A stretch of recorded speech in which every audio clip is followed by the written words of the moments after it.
nada que ver en cómo iniciaron, pero estamos ahí. Entonces, cuando yo estoy en la tormenta, cuando yo estoy en la situación de prueba, ¿cómo yo voy a salir adelante? ¿Cómo yo voy a proceder? ¿Cómo yo voy a permanecer en pie? ¿Cómo esta tormenta que está pasando a mí no me va a derribar? ¿Cómo yo puedo vivir en medio de la tormenta y salir airoso de la tormenta? No hay tormenta que sea eterna. No hay tormenta que sea eterna. Toda tormenta pasará. Y yo quiero que el día de hoy, ustedes que están en su casa y les gusta escribir mucho, yo quiero que tomen la palabra de Dios y vamos a ver ahora al apóstol Pablo.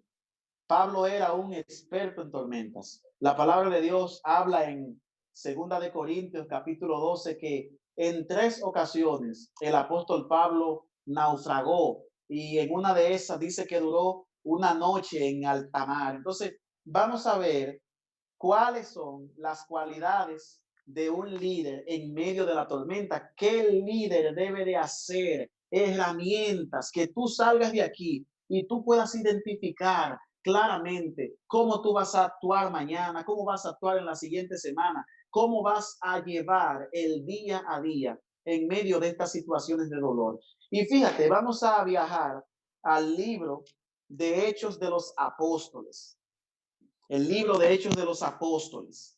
Y en el libro de Hechos de los Apóstoles, un dato muy curioso, el capítulo 27, eso es lo que vamos a ver. Ahí Pablo está emprendiendo un viaje a Roma. A Pablo le estaban prohibiendo predicar en nombre del Señor.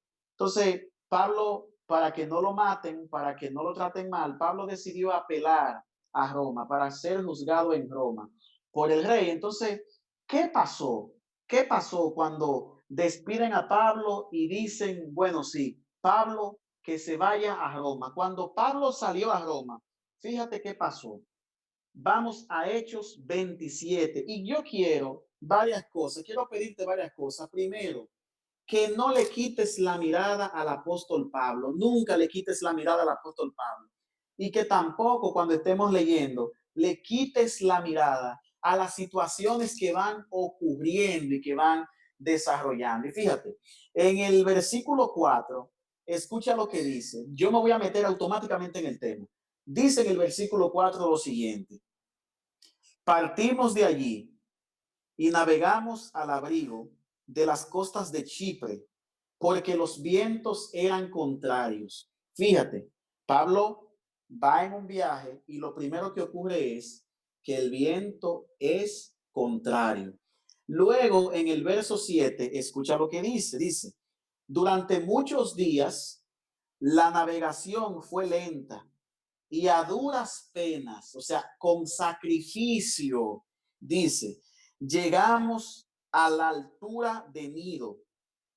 Como el viento no nos dejaba entrar en el puerto, navegamos al abrigo de Creta por la parte de Salmone. ¿Qué pasó? Aquí hubo una navegación en vano. O sea, ellos se encontraron aquí con vientos contrarios, con una navegación lenta, con sufrimiento para poder navegar y luego no logran lo que ellos querían. O sea, básicamente perdieron el tiempo. Y luego en el versículo 9 dice lo siguiente: había transcurrido bastante tiempo y la navegación ya era peligrosa. O sea, ya aquí hay problema. Y si tú lees el versículo 12 del capítulo 27, te vas a dar cuenta que dice que era invierno.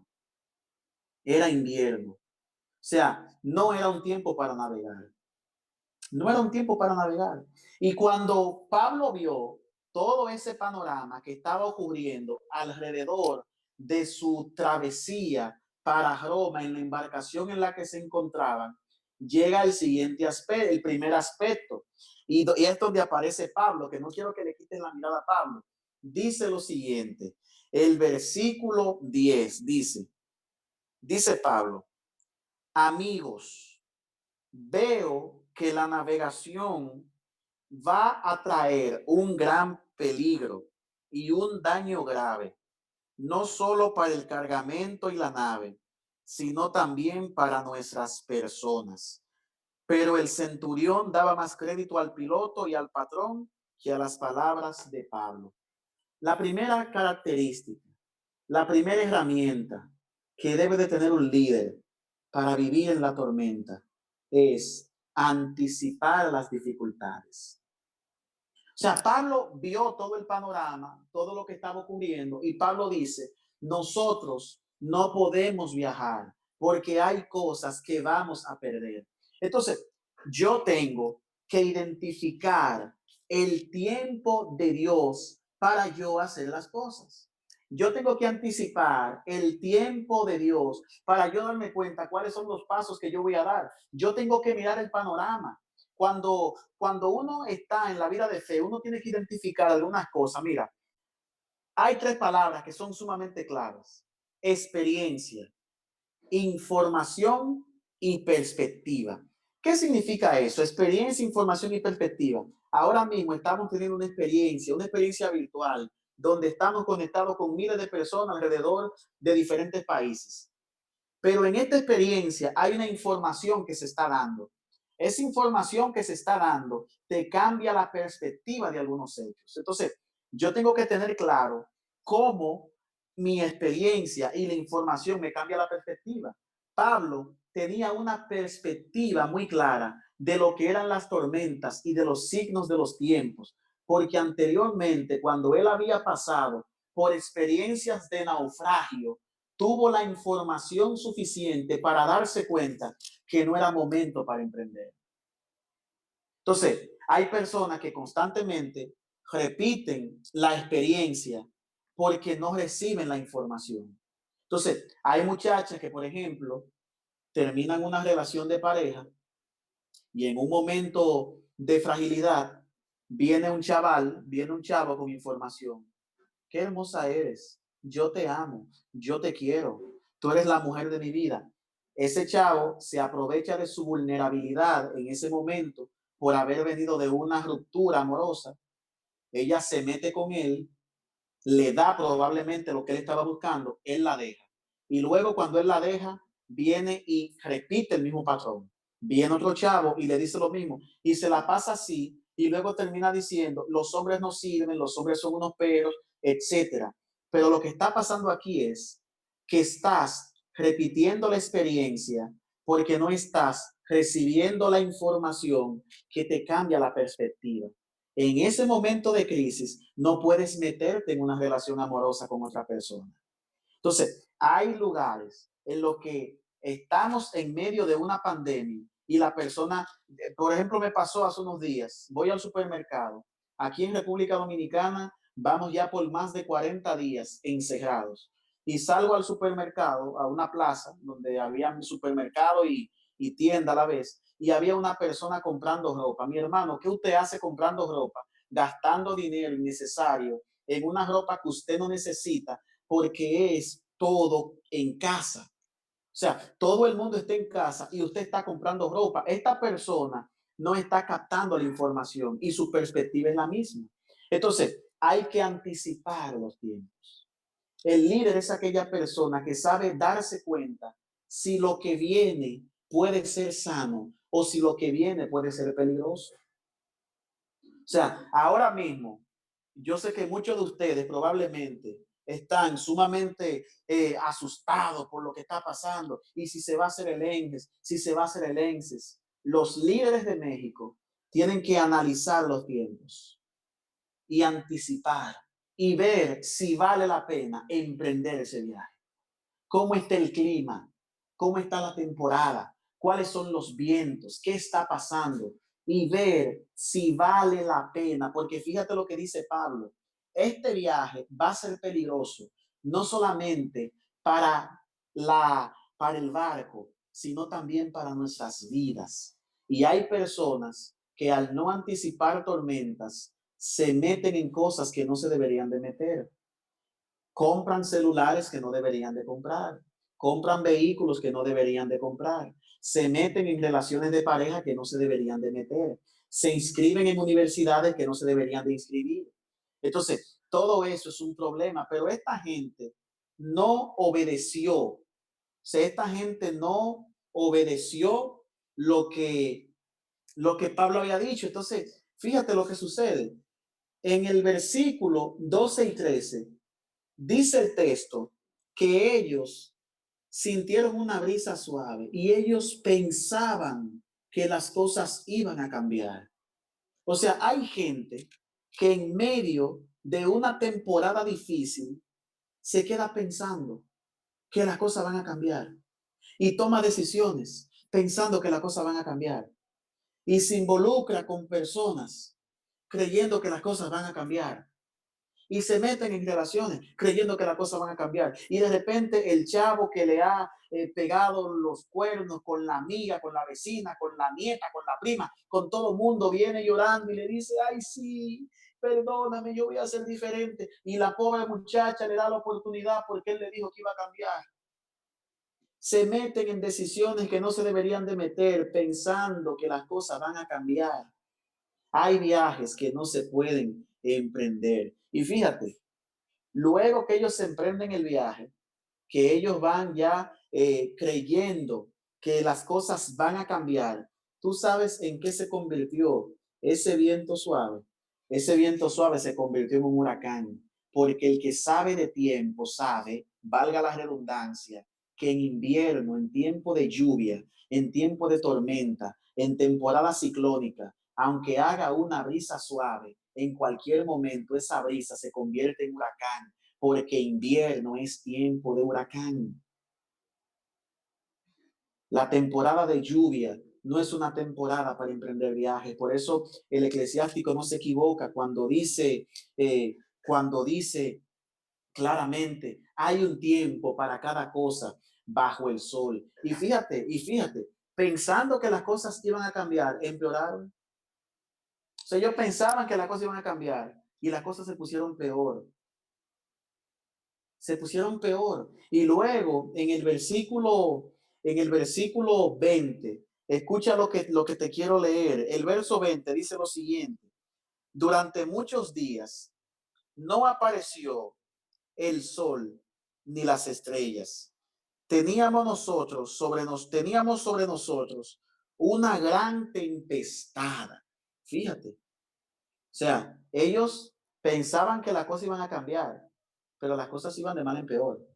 Y dice, teníamos una gran tempestad y habíamos perdido toda esperanza de salvarnos. Toda esperanza de salvarnos. O sea, esto se perdió ya. Ya hay personas que su vida matrimonial ya perdió la esperanza. Hay gente que en su vida de servicio perdió la esperanza. Ya, mira, ya mi grupo de oración no tiene solución. Ese grupo no sirve. Mira, en mi diócesis no hay nada que hacer. Ese asesor de la renovación no sirve para nada. Ese líder que yo tengo no sirve para nada. Ese coordinador no sirve para nada. Toda esperanza de salvarnos se perdió, porque cada día que pasa, todas las decisiones que toca son metidas de pata. Todas las decisiones y todas las cosas que se hacen son metidas de pata. Ya perdimos la esperanza de salvarnos. Entonces, aquí arranca la segunda característica del líder en la tormenta. Y la segunda característica la vemos en el versículo 21 y 22. Dice lo siguiente: hacía ya días que no habíamos comido. Entonces Pablo se puso en pie en medio de ellos y les dijo, amigos, escucha esto, o sea, aquí leyendo esto, yo me di cuenta que Pablo era mexicano. Yo no sabía que Pablo era mexicano. O sea, yo pensaba que Pablo era de allá, de Roma, de Israel, qué sé yo. Pero Pablo era mexicano. O sea, Hechos, capítulo 27, versículo 21.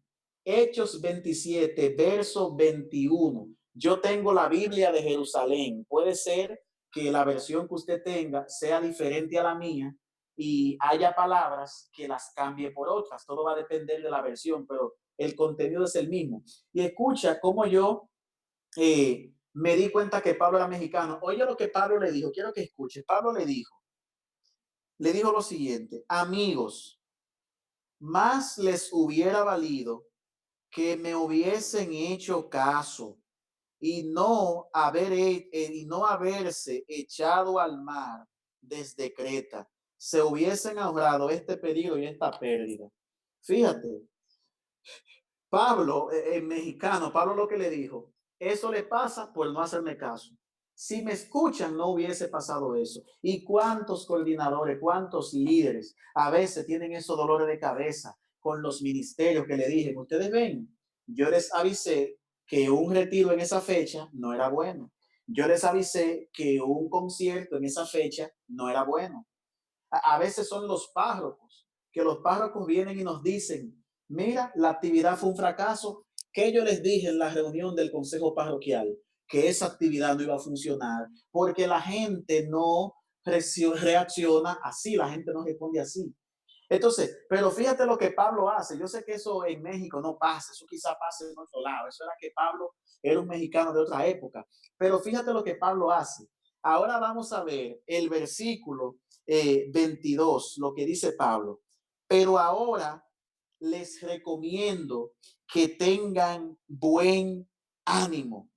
Ninguna de sus vidas se perderá, solamente la nave. O sea, Pablo les recordó el error que ellos cometieron cuando decidieron emprender. Pero Pablo no se quedó en el recuerdo del error, sino que Pablo los enfocó en el futuro, en el ahora de Dios. El líder vive la tormenta en el ahora de Dios. Esa es la segunda característica. El líder vive la tormenta en el ahora de Dios. Él les recordó para que ellos sepan el error que cometieron, para que ellos aprendan a identificar. Y los líderes estamos para eso. Los líderes estamos para que la gente que llega, para que los predicadores, los jóvenes siervos que van sirviendo y que van desarrollando sus carismas, cuando fallan, enseñarle, mira, fallaste aquí, pero enfócate en el ahora de Dios. Pablo no se quedó en el regaño, y es que no me hacen caso, y es que lo único que hacen es lo que le viene en gana, y a mí aquí nadie me presta atención, y a mí nadie, y se queda como una chencha y un pacheco, porque doña Chencha y don Pacheco viven enfocados en el pasado, y viven hablando, ay, pero es que en los 80 la renovación, ay, pero es que los jóvenes de antes éramos los mejores. Ay, pero que antes. O sea, se enfocan en lo que los llevó a la crisis. Pero con lo que te llevó a la crisis, tú no vas a salir de la crisis. La manera en la que tú te metiste en el problema no te va a dar la solución del problema. No te va a dar la solución del problema. Ahora, ¿qué te va a dar la solución del problema? Enfocarte en el ahora de Dios. Por eso es que es importante que en este tiempo tú sepas a quién escuchas. Tú sepas a quién escuchas. O sea, saber en quién tú pones tus oídos. En quién tú pones tus oídos. Hoy día hay transmisiones en todas partes. En todas partes hay transmisiones. Todo el que tiene un celular ahora mismo es predicador. Todo el que tiene un celular ahora mismo es músico. Pone su Facebook y empieza a tocar. Pero tú tienes que saber a quién te escuchas. Porque probablemente la información que te den puede afectar la perspectiva del tiempo de Dios que el Espíritu Santo te está comunicando. Y escuchando una información que no va acorde con la experiencia que Dios te quiere transmitir, va a cambiar todo el proceso que Dios está desarrollando en ti en esta época de crisis. Por eso tienes que saber a quién escuchas. O sea, yo mismo sé a quién escucho. Yo identifico los predicadores que voy a escuchar. Yo identifico los libros que voy a leer, los noticiarios que veo. Entonces, eso yo lo identifico. Hay muchos muchos me siguen a mí en Instagram y han visto lo que yo he venido haciendo las últimas 4 semanas, esas transmisiones que he venido haciendo por la noche con algunos obispos, con sacerdotes y demás, y con hermanos predicadores. Pero yo me uno a personas y hago transmisiones con personas que andan recibiendo la misma información que yo estoy recibiendo. ¿Qué está hablando el Señor en este momento? Entonces, el líder es la persona que enfoca su presente en el ahora de Dios y trajo esperanza. El líder comunicó buen ánimo. Pablo los corrigió, Pablo les dijo, como todo buen mexicano, lo hiciste mal. Hay gente que es experta diciéndole al otro lo que hizo mal, pero Pablo le comunicó buen ánimo. El líder tiene que comunicar buen ánimo, no ánimo, buen ánimo. La palabra ánimo significa alma. Pablo le comunicó una buena alma, les reavivó. Y esto va al tercer punto y vamos a ver cuál es el tercer aspecto de aquí. El versículo 23 al 26, dice Pablo, pues esta noche se me apareció un ángel de Dios a quien yo pertenezco y a quien sirvo. Y me ha dicho, no temas, Pablo, tú tienes que comparecer ante el César y mira, Dios te ha concedido la vida de todos los que navegan contigo. Por tanto, amigos, no tengan ánimo. Por tanto, amigos, perdón, tengan ánimo. Yo tengo fe en Dios de que sucederá como el ángel me ha dicho. Fíjate, segundo, o tercero, perdón, el líder en la tormenta mantiene la intimidad con Dios. Eso es lo tercero. El líder mantiene la intimidad con Dios. ¿Cuánta gente hay que en tiempo de crisis deja de orar? En tiempo de crisis deja de ir a misa. En tiempo de crisis deja de no reza el rosario. En tiempo de crisis no va a la asamblea de oración. El líder en tiempo de crisis, mantiene su intimidad con Dios. O sea, fíjate, repito, capítulo 27 de Hechos de los Apóstoles, versículo 23 en adelante. Pablo dijo que un ángel se le apareció. La gente que mantiene la intimidad con Dios en medio de la tormenta, Dios le manda ángeles a que le den esperanza. Los que tienen intimidad con Dios son los que toman el control de la tormenta. Fíjate que a partir de ese momento desapareció el capitán del barco, desaparecieron los ayudantes del capitán. Ahora quien ponía la pauta era Pablo, porque solo los que tienen intimidad con Dios, Dios le da los barcos en medio de la tormenta para que sean ellos los que dirijan toda esa tripulación. El que mantiene la intimidad con Dios en medio de la crisis, Dios le va a mandar ángeles a que le sirvan. Entonces, tienes que mantener la intimidad con Dios. Este tiempo es para que tú mantengas la intimidad con Dios, para que tú ores más que nunca, para que tú ayunes, para que tú reces, para que tú leas la palabra, para que tú crezcas, para que tú en soledad te dejes sanar por el Señor, te dejes transformar por el Señor. Fíjate, en medio de la tormenta, mientras todo el mundo había tirado la toalla, mientras todo el mundo estaba sin comer, mientras todo el mundo estaba desanimado, Pablo estaba en la intimidad con papá. Y papá, que no deja a sus hijos solos en la crisis, le manda ángeles a que le comuniquen esperanza. Fíjate, Pablo tenía mejor ánimo que todos, porque la intimidad te anima, porque en la intimidad de Dios, Él sopla sobre ti su aliento. Y cuando Dios sopla sobre ti su aliento, Él te comunica su vida. La palabra de Dios dice en el Génesis que cuando Dios creó al hombre de la tierra, sopló sobre su cuerpo sin vida y al soplar sobre sus narices, el hombre cobró vida. El aliento de Dios sana. Y ese aliento que sana, que anima, que restaura, es un aliento que se nos da en la intimidad. Eso es lo tercero. Cuarto,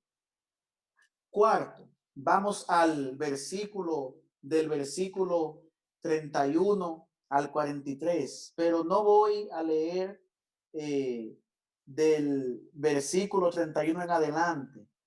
Me voy a detener en el versículo 33 de Hechos 27 y dice lo siguiente: mientras esperaban que se hiciera de día, Pablo aconsejaba a todos que tomasen alimento, diciendo: hace ya 14 días que no comen nada, en continua expectación, esperando a ver qué pasa. O sea, hay gente que cuando está en crisis ya no hace nada, esperando a ver qué pasa. Hay personas que tienen una crisis matrimonial y uno duerme en el mueble, otra duerme en la cama, no se comunican y viven juntos ahí. Y usted le pregunta, ¿cómo va el matrimonio? Va de mal en peor. Pero, ¿y qué piensan hacer? Nada, ahí están esperando a ver qué pasa. Y cuéntame, ¿y el trabajo cómo va? ¿Qué hiciste? No, yo estoy sin trabajo, pero no vas a salir a buscar. Ay, yo ni sé qué hacer. ¿Pero qué estás haciendo? Nada, esperando a ver qué pasa. ¿Cuántas relaciones de pareja? El novio por un lado, la novia por otro lado, y las amigas, y el novio, mal va la cosa, y la novia mal, pero siguen juntos. Bueno, estamos juntos, pero como que sí, pero como que no, pero ahí vamos, esperando a ver qué pasa. O sea, hay gente que vive la vida esperando a ver qué pasa. Y Pablo, que es la cuarta característica que te quiero mostrar, Pablo procura la salvación de todos inyectando esperanza. Si tú te fijas en el capítulo, en el versículo 43, lo que dice, los soldados entonces resolvieron matar a los presos para que ninguno escapase nadando. Y si tú lees el verso 31, escucha lo que dice. Pablo dijo al centurión y a los soldados: si no se quedan estos en la nave, ustedes no se podrán salvar. ¿Tú sabes qué estaba pasando aquí? Primero, hubo un grupo de los marineros que cuando la tormenta pasó un poco, quisieron escapar.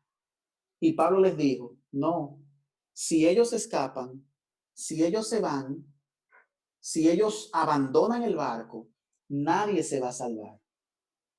Fíjate, hay líderes que están esperando que las cosas se calmen en la diócesis para poner su renuncia. Hay líderes de ministerios que están esperando que el asesor venga de Roma, que el asesor se reúna para tirar la toalla. Gente que no ha vivido la experiencia de Pablo probablemente y que vive con miedo y que ante la primera dificultad quiere abandonar el barco, pero ¿sabes qué? En esta barca estamos todos y no te puedes bajar, porque si te bajas, todos nos vamos a perder. Todos estamos en la misma barca. Todos. El apóstol Pablo dijo, si esta gente se baja, pues aquí nadie se salva. Nadie se salva. El líder procura que todos se salven. El líder procura que todos estén a salvo. Esa es la cuarta cualidad. La cuarta herramienta, el líder procura que todos estén a salvo, procurando esperanza, inyectando esperanza, motivando a la esperanza. Nos vamos a salvar, pero nos vamos a salvar todos. No nos vamos a salvar por grupo. Y fíjate que luego al final querían matar a los presos. Y Pablo y el carcelero de Pablo dijo, no, no, no, no lo maten, porque todos tienen que llegar salvos. Y cuando la tormenta pasó, cuando pasó todo, dice la palabra de Dios que ellos llegaron a la isla de Malta. Y quiero que me prestes atención. Préstame atención. Llegaron a la isla de Malta. Y dice que el verso 1, Hechos 28. para los que han llegado tarde, Hechos 28, dice que una vez a salvo, reconocimos entonces que la isla se llamaba Malta. Y escucha, quiero que escucha esto, que aquí esto se te va a romper el corazón. Dice lo siguiente: los nativos nos mostraron una humanidad poco común. Los nativos nos mostraron una humanidad poco común.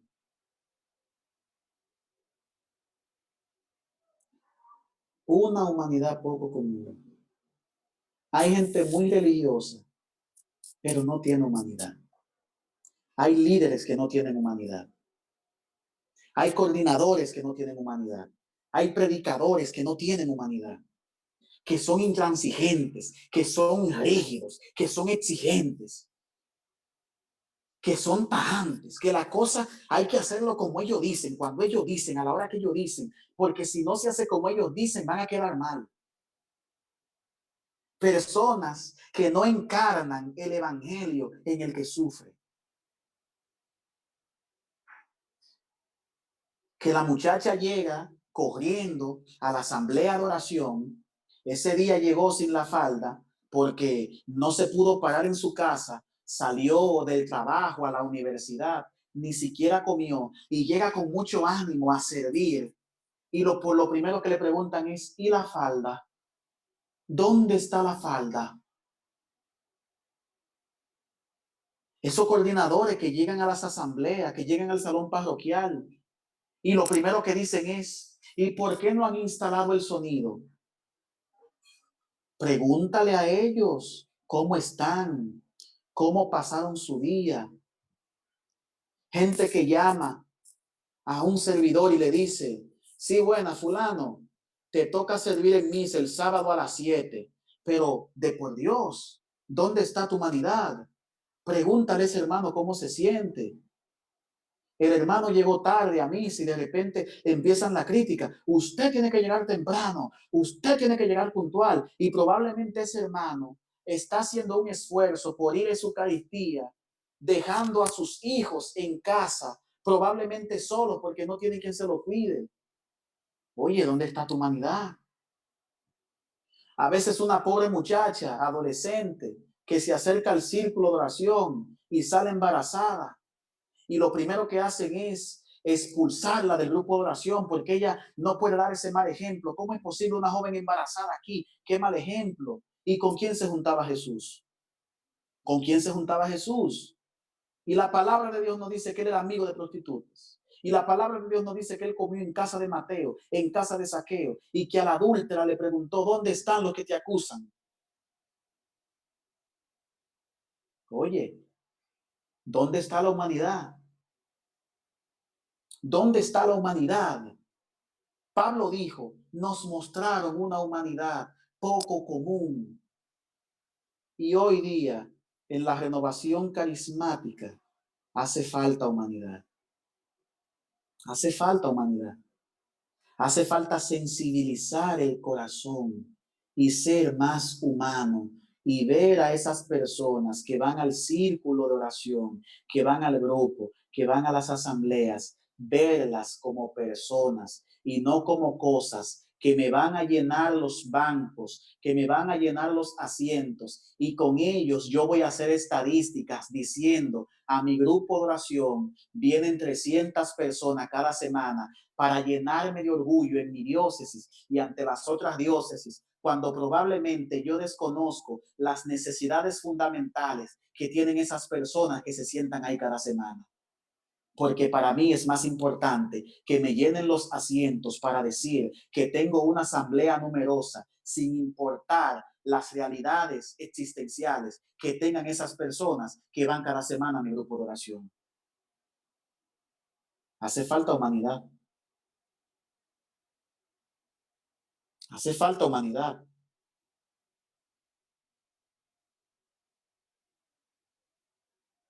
Hace falta. ¿Cuánta humanidad nos hace falta? ¿Cuánta? Yo sé que muchos recuerdan el testimonio de esa muchacha de la que hablé en el ENSES, en Aguascalientes, el año pasado en New Jersey, que va a un retiro con una ropa que va con una ropa al retiro inapropiada, según doña Chencho y don Pacheco. Una muchacha que sufría de depresión, va a un retiro y le dicen, vaya a su casa y cámbiese la ropa, porque con esa ropa usted no puede estar aquí. Y la muchacha se fue a su casa y se suicidó. El día que la muchacha iba a tener un encuentro personal con Jesucristo, las personas que estaban en el templo le dijeron, usted no puede estar aquí con esa ropa, fue y se suicidó. Hace falta humanidad. Jóvenes, no nos dejemos dañar por gente que probablemente es de otra época, por gente que probablemente fue educada en una fe a golpes. Esa gente que en su casa le golpeaban y le daban con un palo, con una vara para que recen el rosario. Y desarrollaron una imagen negativa de Dios. Y eso es lo que muchas veces nos quieren transmitir a nosotros y dañar nuestra experiencia genuina, imponiéndonos una rigurosidad donde en muchos lugares los líderes parecen dictadores y no hermanos, no pastores.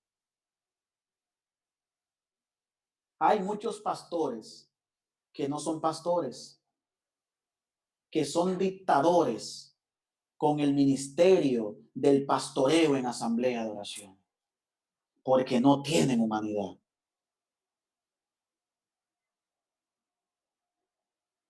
A mí me ha tocado orar por homosexuales, me ha tocado orar por prostitutas, me ha tocado orar por drogadictos.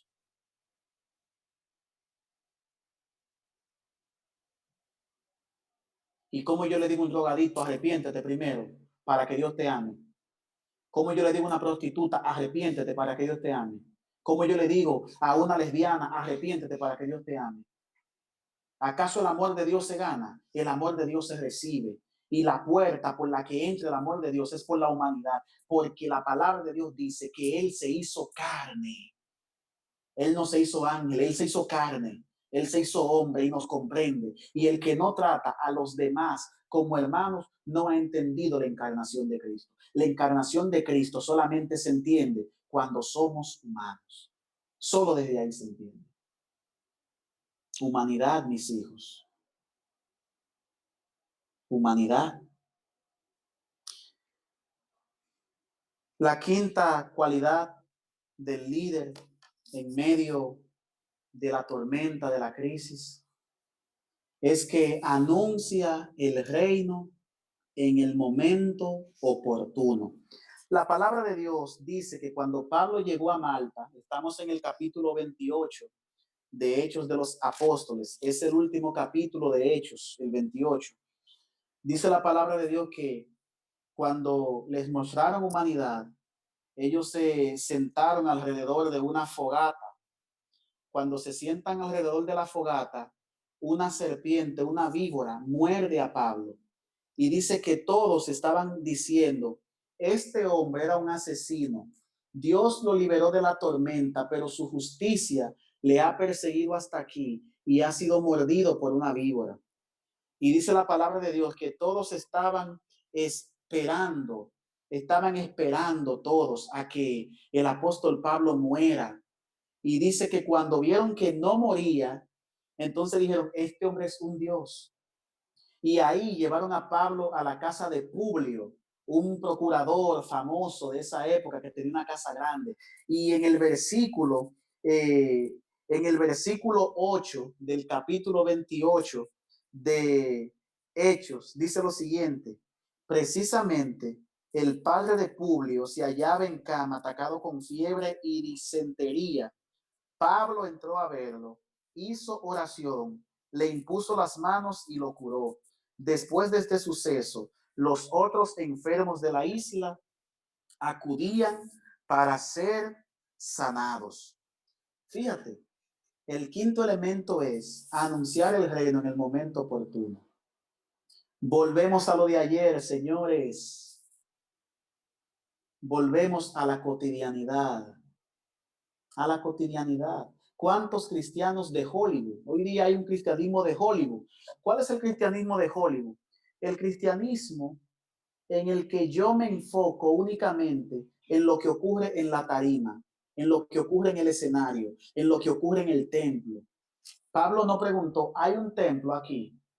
¿Hay que hacer un templo para poder orar? No, Pablo en su casa oró por él y le anunció el reino en el momento oportuno. Predicó en el momento oportuno. Vio el enfermo, vio la situación en la cual podía evangelizar. No lo hizo cuando lo mordió la serpiente. No lo hizo peleando, diciendo, no, ¿cómo ustedes me dicen a mí que yo soy un asesino? Pablo no se detuvo en la acusación que le hicieron de que era un asesino. Él se quedó tranquilo y cuando llegó a casa y vio al enfermo, anunció el reino. La sexta característica es cumplir con los deberes civiles. Pablo fue a Roma para comparecer ante el tribunal. Y cuando Pablo va a Roma, le dicen a él, mira, aquí no enviaron ninguna carta, o sea, tú estás de alguna manera libre, quédate a vivir aquí por 2 años. Pablo se quedó a vivir ahí durante 2 años. Pero fíjate, Pablo cumplió con su deber civil. Su deber civil era presentarse ante el tribunal para defenderse de una acusación injusta que le habían hecho. O sea, Pablo no dijo, pero es que yo soy el apóstol de Cristo. O pero yo soy el apóstol que sana enfermos. Yo soy el apóstol que resucita muertos. Y tú sabes quién soy yo. Tú sabes las cartas que yo he escrito. Yo no voy a ir al tribunal. No, él cumplió. Pablo pagaba impuestos. Y hay cristianos que de repente quieren que en algunos lugares se les trate diferente porque ellos son siervos de Dios. Hay cristianos que de repente quieren que le vendan las cosas a un precio por debajo del precio que vale el producto porque ellos son siervos de Dios. Hay cristianos que quieren que le den privilegios sociales porque ellos son siervos de Dios. Y te cuento algo muy personal.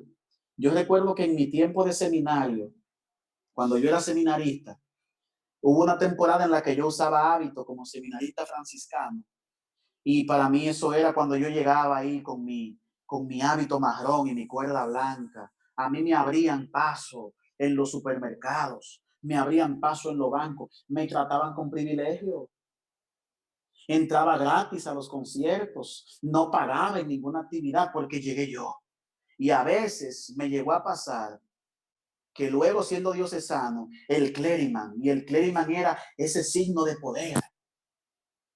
Oye, hay que ser responsable a nivel civil, hay que trabajar, hay que pagar el impuesto, hay que dar la ofrenda, hay que dar el diezmo, hay que cumplir con los deberes civiles. No podemos vivir un cristianismo ajeno a la realidad. No podemos vivir ajeno a lo que nosotros nos compete como seres sociales. Porque cuando la economía va mal, también a los cristianos le va mal. Pero cuando la economía va bien, también a los cristianos le va bien. Entonces, mucha gente quiere evadir sus responsabilidades civiles porque ellos son siervos de Dios.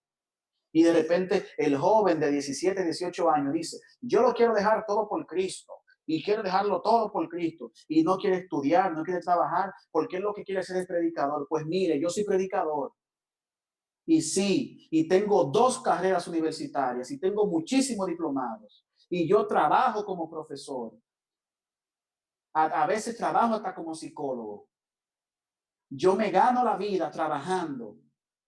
Yo no me gano la vida predicando, yo cumplo con mis deberes civiles y pago mis impuestos, porque eso el Señor lo manda y eso hay que hacerlo. Entonces, no podemos de repente querer tener ventajas a nivel civil porque somos predicadores, porque somos, y tú sabes quién soy yo soy el siervo de Dios. Tú no has entrado a mi página de Instagram, tú no has visto que yo tengo 20,000 seguidores. Y tú no sabes que yo predico el evangelio. Compénsame ahí, ayúdame ahí, que voy a orar por ti. Irresponsable. Usted tiene que cumplir con sus deberes civiles. Porque da pena que muchas veces en nuestros movimientos hay jóvenes que son vagos, jóvenes que no les gusta trabajar, jóvenes que no les gusta estudiar, jóvenes que no les gusta comprometerse con nada, jóvenes que no son capaces de comprometerse en una relación. A veces tienen una relación de pareja y tienen 10 años de relación de pareja y no se atreven a dar el paso al matrimonio porque son unos irresponsables que le tienen miedo al compromiso, pero luego van a la asamblea, toman el micrófono y quieren que la gente alabe al Señor. Irresponsable. Tiene que cumplir con su deber civil, porque eso el Señor lo manda. Y la última característica, la última característica del líder